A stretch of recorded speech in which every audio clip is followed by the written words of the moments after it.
Okey. Tuan-tuan Fadlan, saya ada soalan lain sebenarnya, tapi oleh kerana betul lawan si bola tanggung tadi, kita terus, bagaimana sebagai ulama muda UMNO, adakah UMNO melihat dari sudut yang sama juga pencirian negara Islam, ataupun UMNO mempunyai kayu ukur yang lain? Silakan.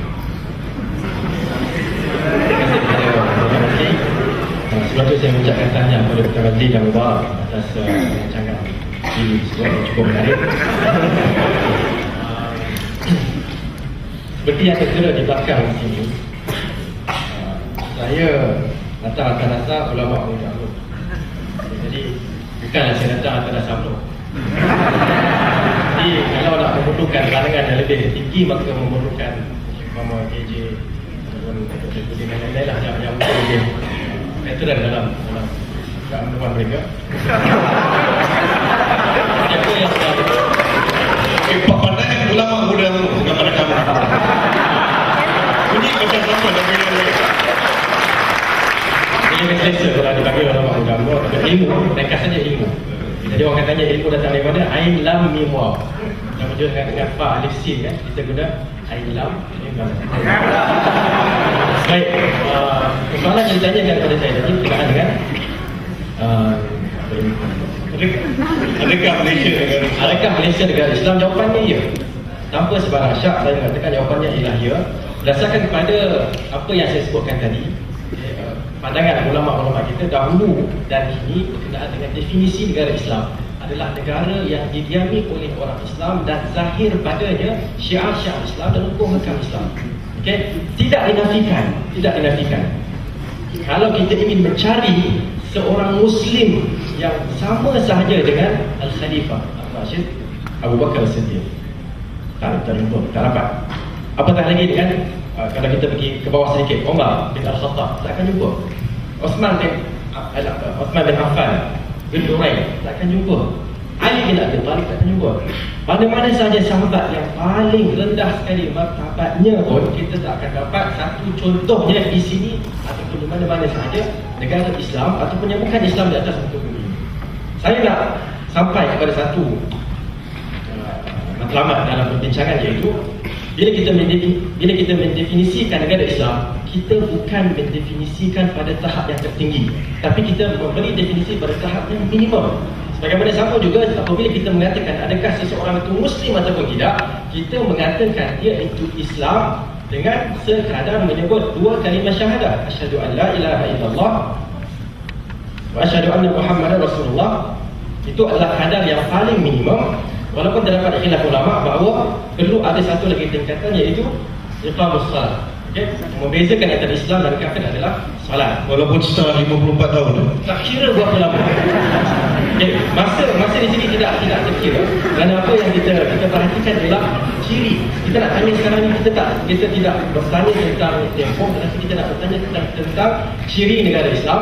Maka Malaysia adalah negara Islam tanpa sebarang syak, tanpa sebarang keraguan. Okay?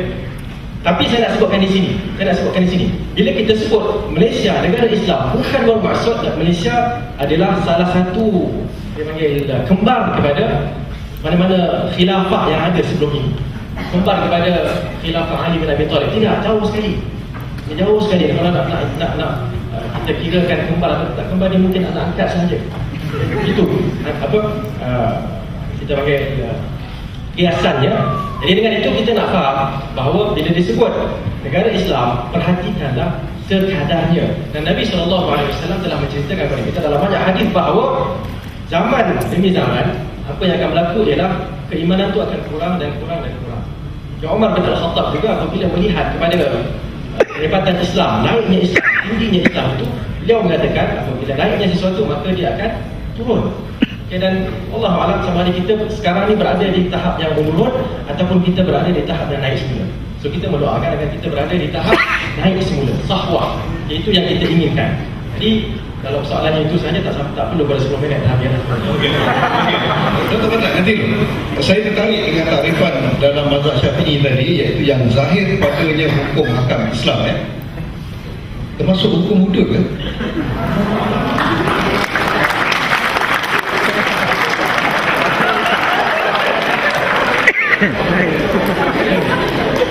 Soalan dia power sangat. Baik. Bila kita sebut hukum hakam Islam, okay, termasuk keseluruhan, sebenarnya keseluruhan, okay, hukum hakam Islam adalah termasuk dalam matlamat asasi manusia dicipta, iaitu al-ibadah. Wa ma khalaqtul jinna wal insa illa liya'budun. Tidak kita cipta ataupun aku ciptakan jin dan manusia kecuali untuk mereka beribadat kepadaku. Ibadat adalah satu kata nama yang cukup besar, merangkumi apa sahaja yang diajarkan oleh ajaran Islam, termasuklah pelaksanaan hukum hudud. Hukum hudud tidak banyak, tak sampai ke 10, dan itu memang termasuk. Cuma kerja contoh tak tahu. Cuma kalau kita nak sebutkan di sini, adakah sekiranya tiada hukum hudud, adakah telah ternafinya nama negara Islam, telah ternafinya keislaman daripada negara itu? Jawapannya tidak semestinya. Okay? Kerana nak menafikan perkataan Islam daripada satu-satu individu adalah dengan melihat kepada i'tiqad individu itu. Sekiranya ia tidak melaksanakan, contohnya seseorang yang tidak melaksanakan solat, atau kita ambil contoh yang lain, solat itu khilaf begitu besar. Kita ambil contoh yang lain, iaitu seorang yang tidak melaksanakan zakat.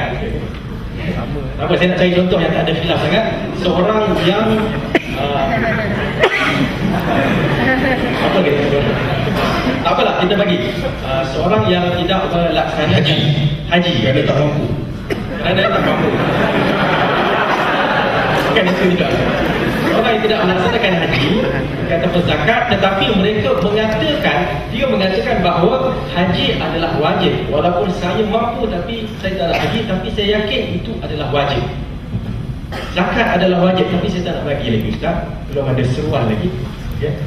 Saya solat tu wajib, tapi saya nak solat tak apalah, Ustaz orang baik, Ustaz solat, okay, orang muda solat, tapi kami ni tak apalah, biar bagi masa untuk kami solat. Pakai tudung adalah wajib, tetapi kami mungkin merasakan saya, Ustaz, belum sampai masanya lagi. Okay, tapi kalau isteri Ustaz dah pakai purdah apa semua, alhamdulillah, teruskan. Tapi saya tidaklah sampai ke tahap tu. Okay, saya masih lagi tak boleh pakai tudung. Tak boleh lagi nak menutup betis saya yang cantik ni. Itu contohnya. Jadi kita mengatakan, adakah dengan itu dia menjadi kafir? Jawapannya bergelak suara ialah tidak.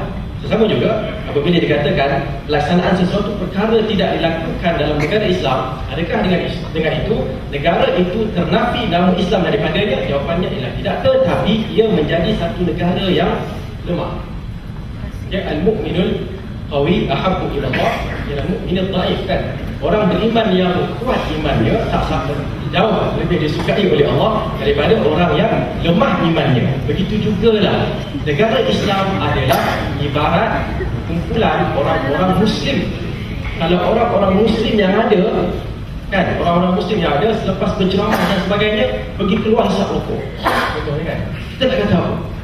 Kita nak kata adakah Islam mengajar dari hisap rokok? Mufti-mufti semua kecuali satu mengatakan haram, tapi dia mengambil yang satu itu. Okay, semata-mata kerana hawa nafsu. Okay? Dan banyak lagi perkara lain maksiat yang dilakukan bukan kerana mereka tak percaya. Ada sahaja yang mengambil, kita minum air mineral di sini, ada sahaja di luar sana yang minum arak, mengatakan, Ustaz, saya tahu bahawa arak itu hukumnya haram, tapi belum masanya lagi saya nak berhenti minum arak dan pergi bertukar kepada jus zam-zam yang saya kata. Jadi itu konklusinya bahawa jadi negara Islam yang ada sekarang ni kebanyakannya adalah negara Islam yang sesuai dengan orang Islam di dalamnya. Jadi kalau kita nak ubah seperti yang disebutkan oleh beberapa tokoh dalam tokoh Ikhwan Muslimin yang mengatakan, aqimu daulatan Islam fi nufusikum, dirikanlah negara Islam dalam diri kamu sendiri, barulah tuqam lakum fi ardikum, barulah akan dibina di atas bumi kamu. Okey, terima kasih.